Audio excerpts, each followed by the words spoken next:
Hey, good evening, everyone. It's Pastor Michael here, Minister Angie, coming to you again with another episode of G Talk, a wonderful podcast. This is our season finale episode. Look for new seasons next time. But tonight we have a super special guest coming to us in the personality of Joel Coles. We thank God for him coming here tonight. He has, I know, a very busy schedule too, but we're so grateful that he was able to take time out to speak to us tonight, to the young adults and to the adults too, those who want to get insight from a young person who grew up in the church and the pastor's kid as well, and see what it's like now in life as a young believer. Thank you for joining us, Joel. How are you doing tonight? Thank you for having me, Brother Michael and Sister Angie. I'm doing great tonight. Can't complain. I asked you the same question. How are y'all doing? Doing well. Great. We always staying busy, trying to do what we can do and helping out who we can along the way. I'm staying. Yeah, same here. Mm-hmm. Awesome. Good. Tell me, so what you've been doing lately, since these last few years, or since after the college scene? What's been going on with you?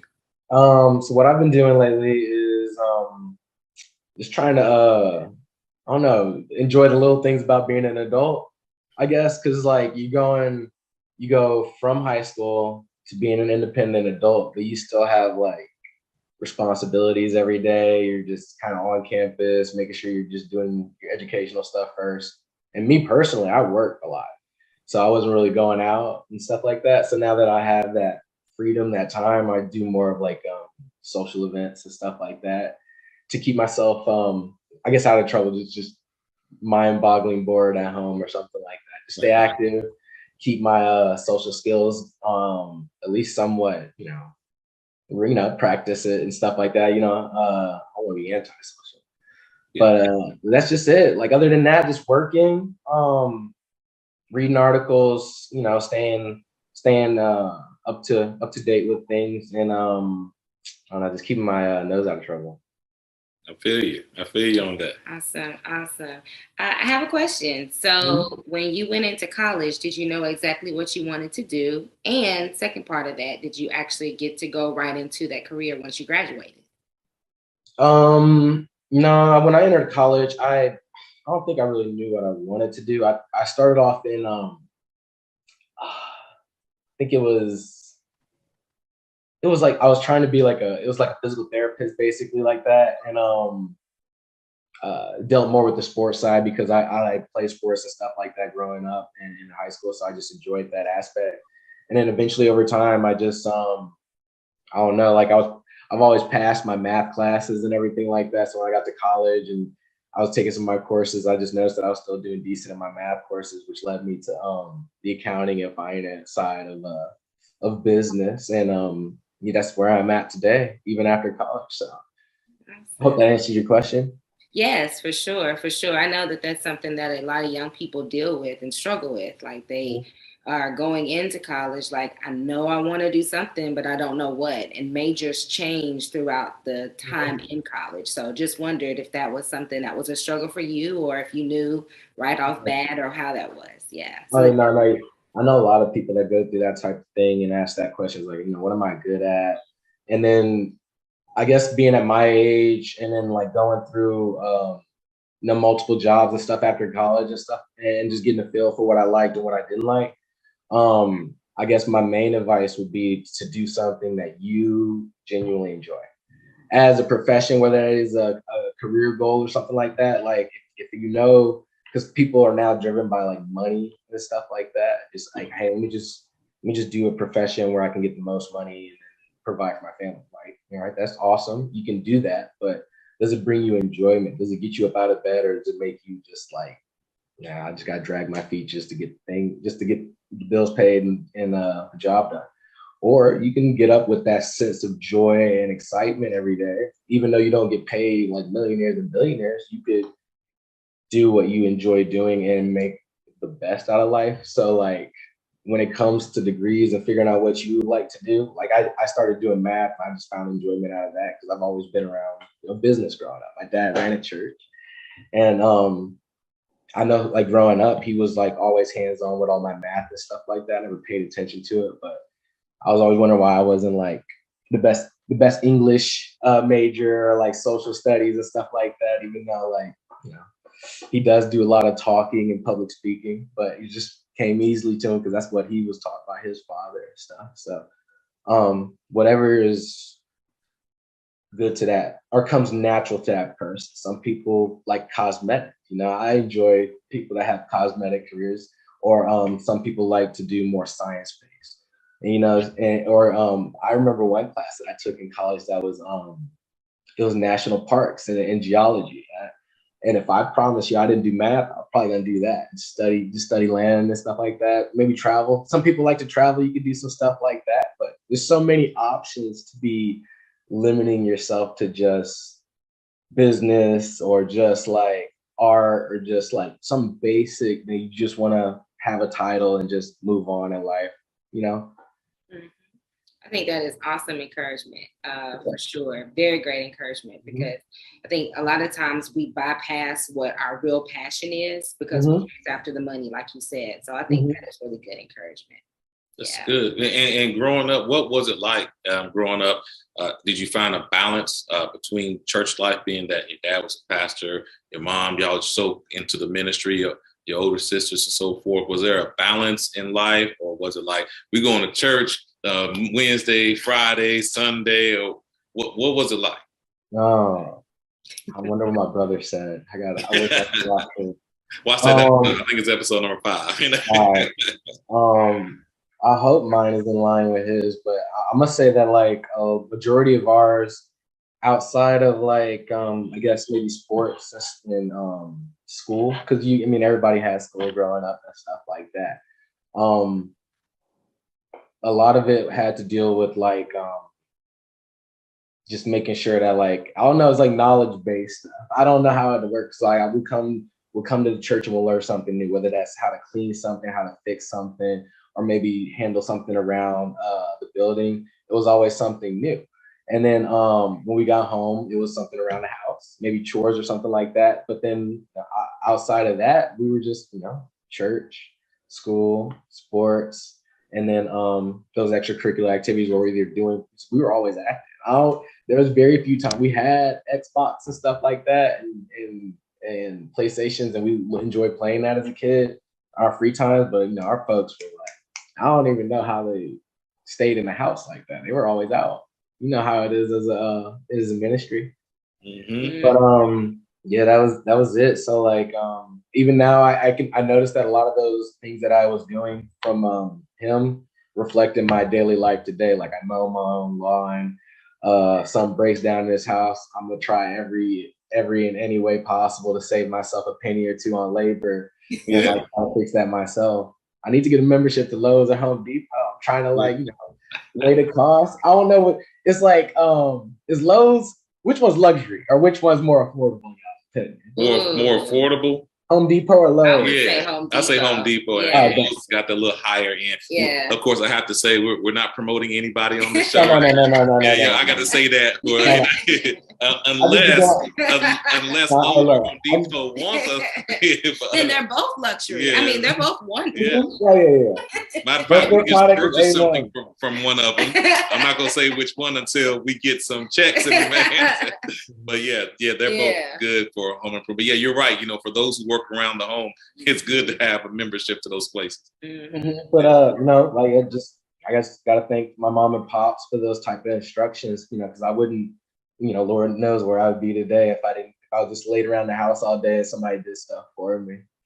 And I think, I'm sorry, I'm gonna cut you off. No, go on. Okay, I was gonna say, I think that is a positive blessing to have your mom and your father as the senior pastors of the church, so that you were able to do those things. I think some kids get to that routine of just going to church and they're not able to make a connection somehow. You might have a connection with a friend, but have a deeper connection, like you all had something to do, and I think that really contributes to the value of church and and instilling the importance of gathering together.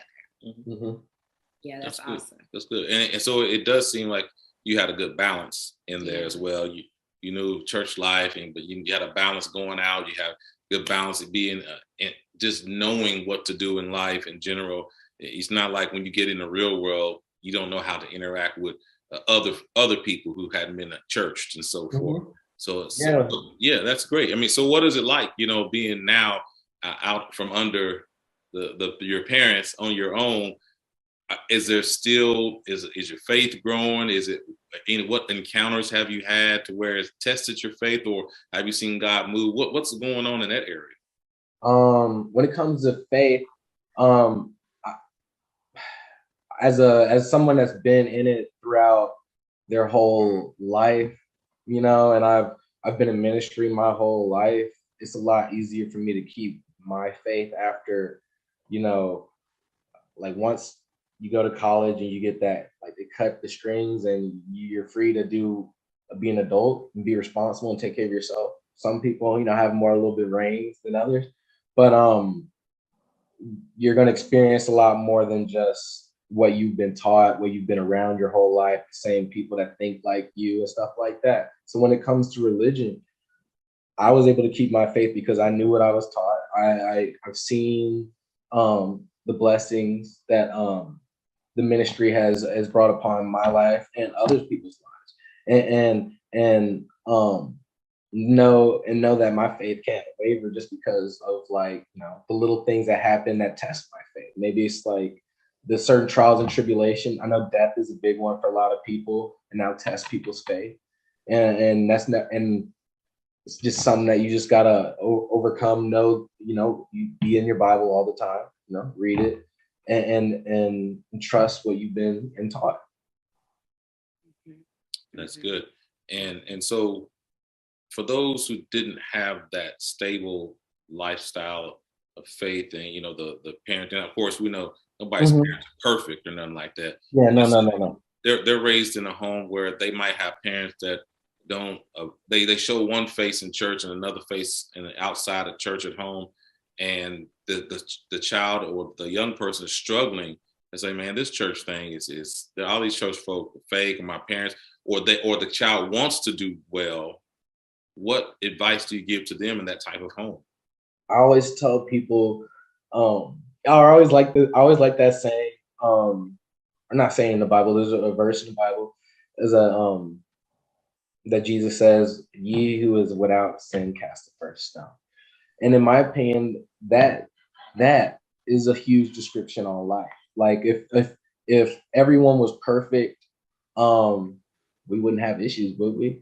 And so the people say that, like, all right, I've seen stuff in the religion and the church that's kind of turned me off, and I'm gonna just kind of just do my own thing without faith and stuff like that. I would challenge you to stick with your faith, because at the end of the day, no one is perfect.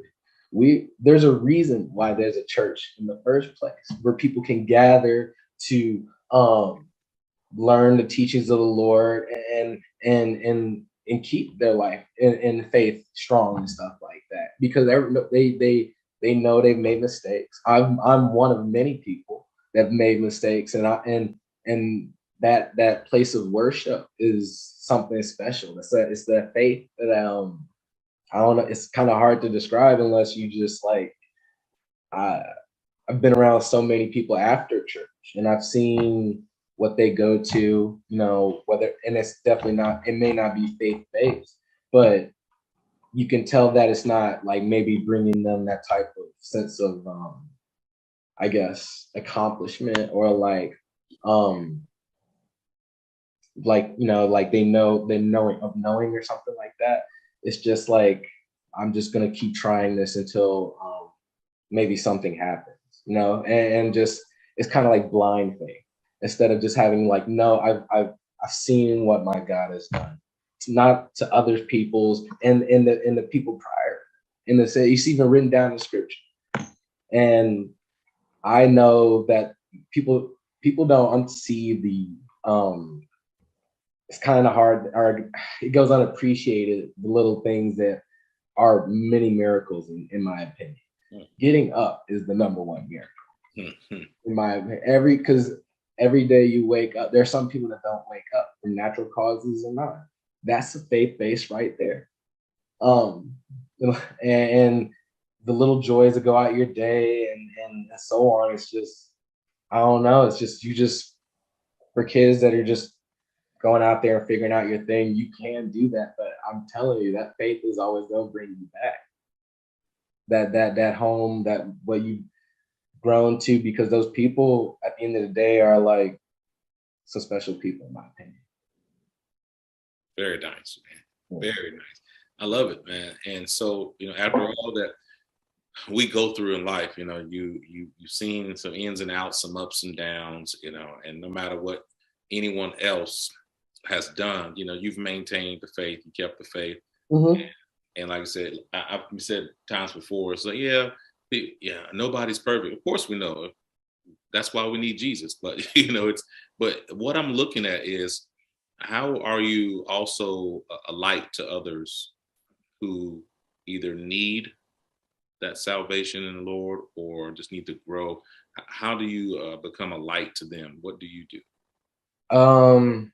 Me personally, all I do is try to be somewhat of the same type of individuals that like my parents were, the others that brought all these members to church, in my opinion.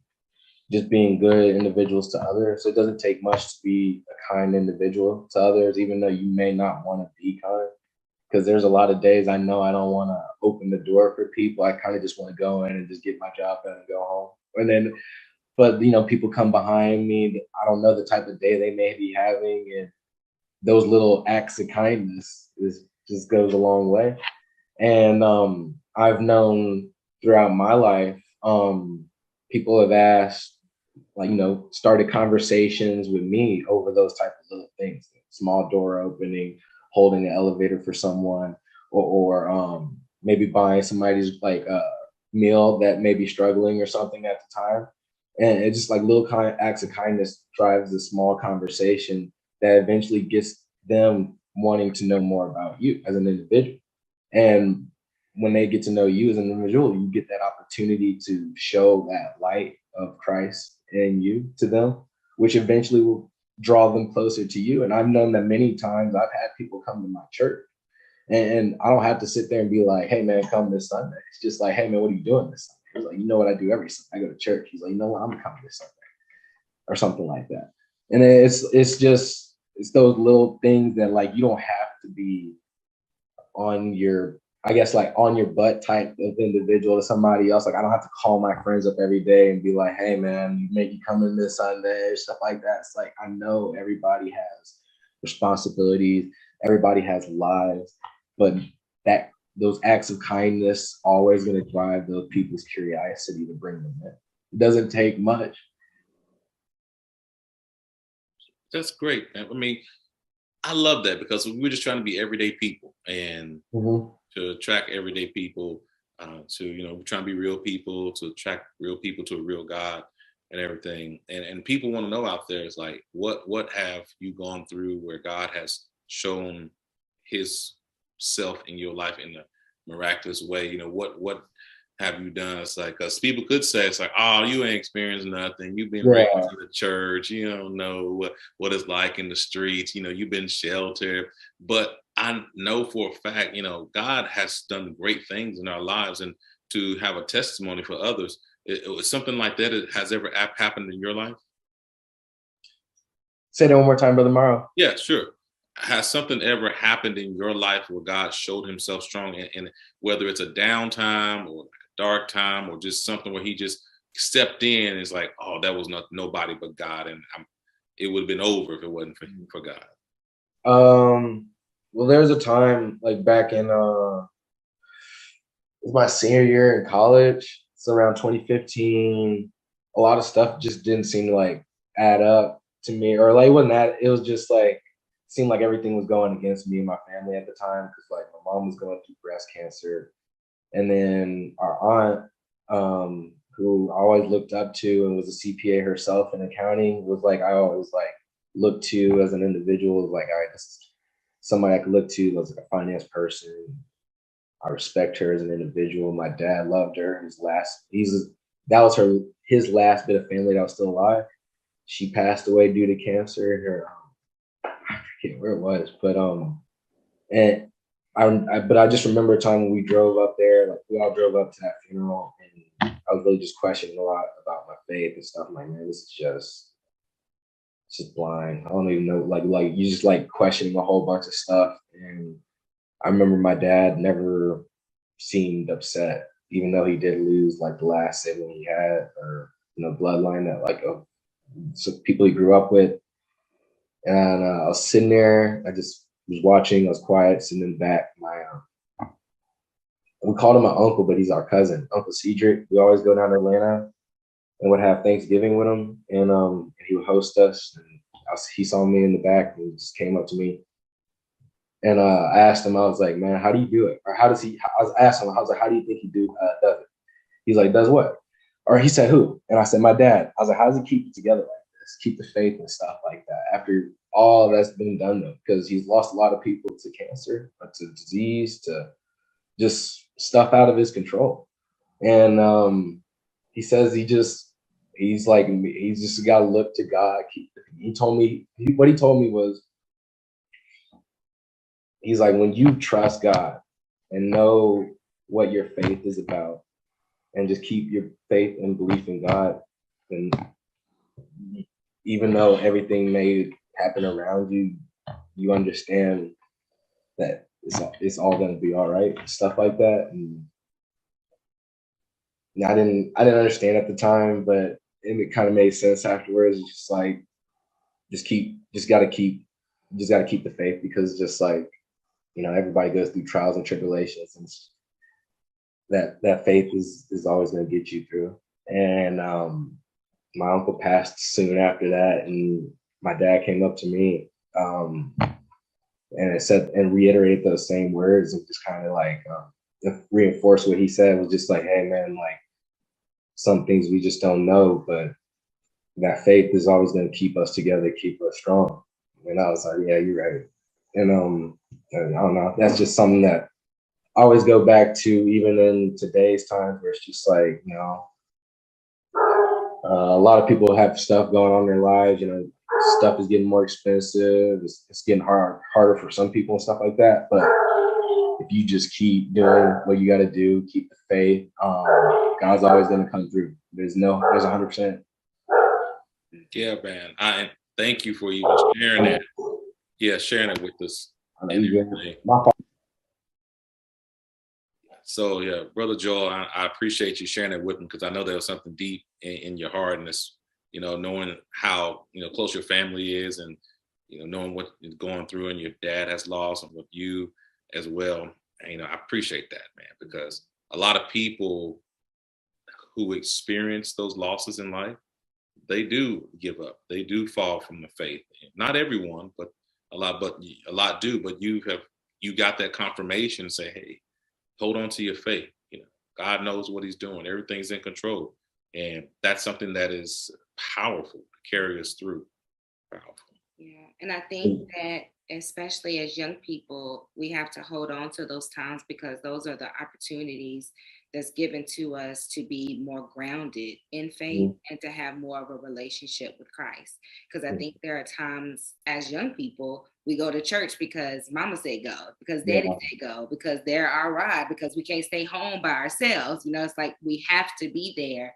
But being able to find purpose while you're there, being able to find the connections, being able to learn Christ and develop in him and know the truth of who he is, and then take what you've been taught and apply it to the situations that's hurtful in your life, that just really develops the person and allows us to know him for ourselves. So it's not just mama's faith or daddy's faith. I know him for myself. So thank you so much for sharing that. I know that that's impactful for a lot of people, because people suffer silently and they don't always share. So being able to hear that testimony from you, I know will be a blessing.